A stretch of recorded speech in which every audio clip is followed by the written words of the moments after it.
E aí, galera, tudo bem? Vamos dar prosseguimento aqui às nossas análises da parte 4, né, de resposta e frequência. E a gente vai falar hoje sobre análise de alta frequência, né, para determinar a frequência de corte superior de um circuito Cascode, né? A gente analisou nas últimas aulas os amplificadores fonte comum e o gate comum, e aqui a gente vai integrar esses dois circuitos neste Cascode, né? Só um disclaimer aqui, né? Essa figura está no Cedra, e vocês vão ver que tem um capacitor CL ali. Aquele capacitor é um capacitor de carga que pode ser interpretado como o capacitor da própria fonte de corrente que polariza esse circuito, né, o capacitor de saída daquele circuito, ou o capacitor de entrada de um próximo estágio, né? Mas independentemente disso, o Cedra considera esse elemento nas análises, beleza? Então a gente vai falar aqui de como que a gente pode modelar esse circuito e vamos pensar aí no procedimento de análise, beleza? Então, a primeira coisa, a gente sabe que a gente precisa conhecer alguns parâmetros de banda média.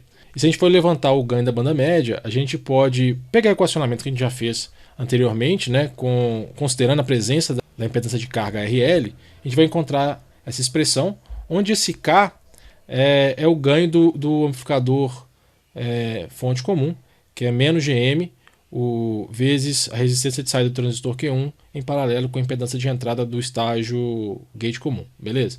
Então isso é só uma manipulação matemática daquelas expressões que a gente já levantou, né? Só para a gente poder conseguir prosseguir nessa discussão, né? Agora, se a gente for levantar um modelo de pequenos sinais desse circuito, a gente pode separar esse modelo em dois. A gente pode, assim como a gente faria, por exemplo, na análise de ganho desse circuito mesmo. Então a gente pode pegar o amplificador fonte comum e analisar onde estão os seus capacitores, né, e como é que é os polos de alta frequência que aquele elemento pode trazer para o nosso circuito, né? E se a gente fizer isso, a gente vai encontrar exatamente esse modelo, onde a resistência de entrada do estágio gate comum a gente já conhece, aquele valor lá que a gente já tinha deduzido antes.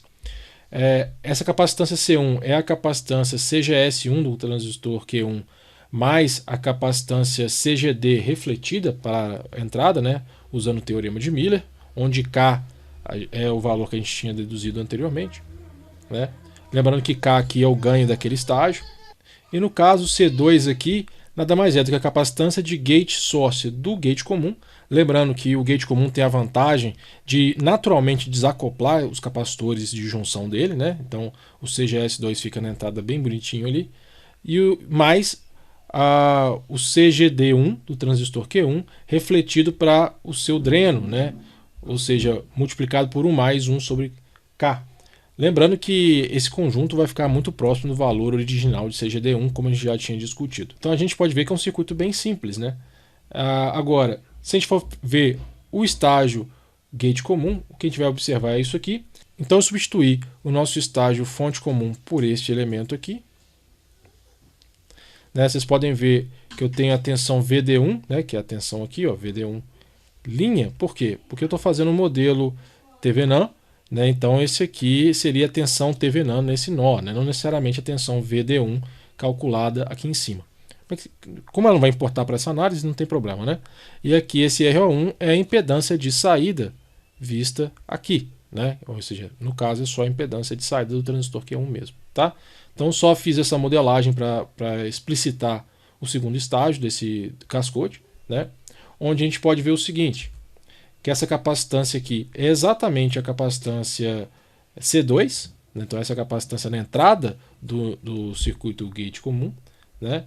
Já aqui nós temos a resistência de entrada do gate comum, que a gente já levantou ali em cima, né? E essa capacitância na saída vai ser a capacitância CL, que é essa capacitância de carga, né? Que eventualmente pode aparecer ali, mais a capacitância CG2 do transistor Q2. E nós temos aqui, em paralelo com essa capacitância, a resistência RO2, ou seja, a resistência de saída de um cascode, que a gente também conhece. Bom, com esses dois modelos a gente pode agora tentar levantar quais são as frequências de corte, ou seja, quais são os polos que existem neste circuito. E para isso, lembrando da nossa teoria, né, a nossa frequência de corte superior nada mais será do que o inverso da soma das constantes de tempos produzidas por cada um desses capacitores.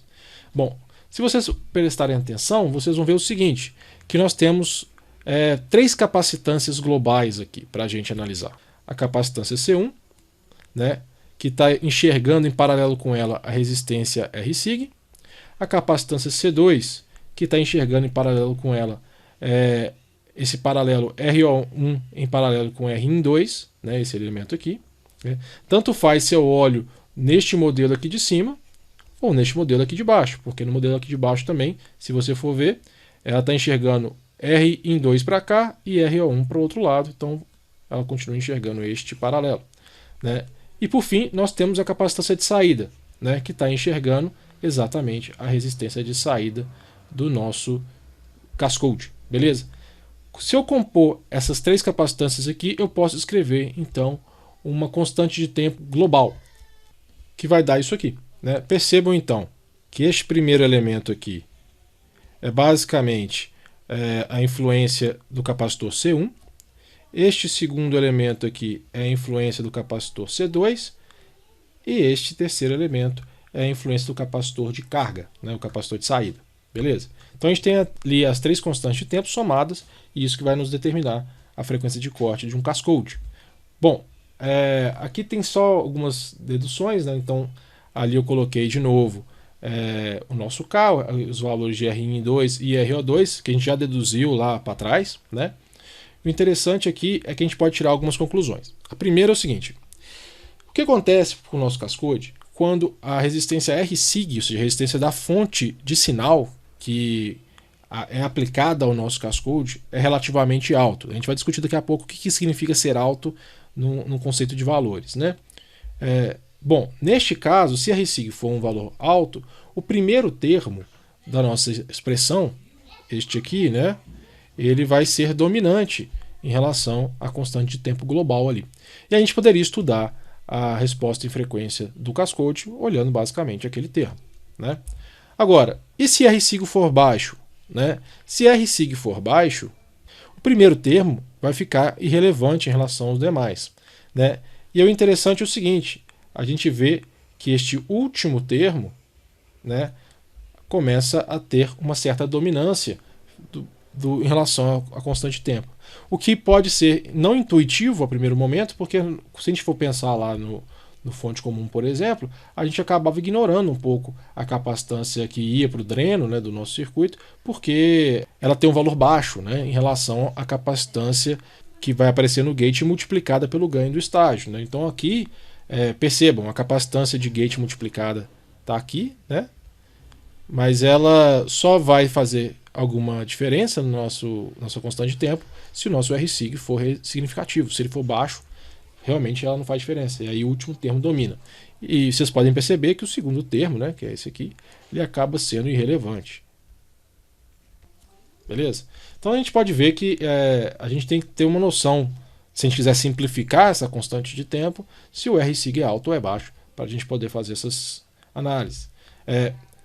Pegando, por exemplo, a situação onde o Rsig é baixo, a gente fazer uma aproximação falando que ele é praticamente zero, é interessante que você pode comparar agora a resposta em frequência, né, do cascode com um fonte comum simples. Né?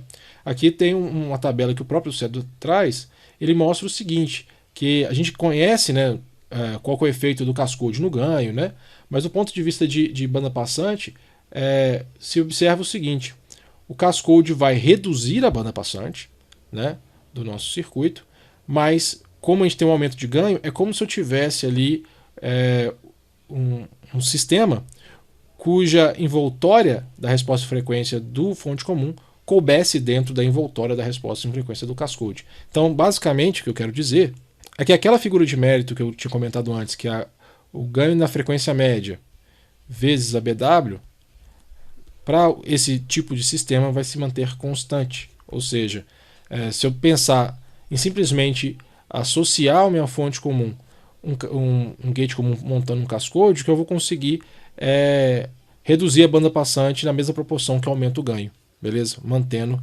essa figura de mérito constante, beleza? Isso acontece bastante com o cascode se o Rsig for zero. Se ele for significativo, aí obviamente tem que reanalisar o sistema, beleza? Agora, o que é alto e o que é baixo? Então eu fiz aqui um pequeno experimento, né, considerando aqueles parâmetros que a gente já vem discutindo para fazer essas análises numéricas dessa sequência de aulas. Então eu basicamente fiz o seguinte: eu peguei aqui os parâmetros, né? Chamei essa primeira constante de tempo de TH1, TH2 é o segundo termo da nossa equação e TH3 o terceiro termo. E aí eu fiz uma tabelinha aqui mostrando para vocês o que acontece quando eu tenho uma carga, né, cujo valor varia. Então vamos dar uma olhada aqui rapidamente. Se a minha carga tiver a mesma grandeza do RSig, o meu ganho aqui fica em torno de menos 12, né? A frequência de corte em 421 kHz, né? Só que a gente for ver agora quem que contribui para essa frequência, a gente vai observar que o primeiro termo contribui com 80% da constante de tempo que determina a frequência de corte, enquanto o terceiro termo em torno de 13%. Se você fizer a matemática, você vai ver que o TH2 ali ele contribui basicamente com 6%. Né? Então vocês vão ver que o TH2 realmente está nessa ordem, ele contribui só com 6, 5% da constante de tempo total.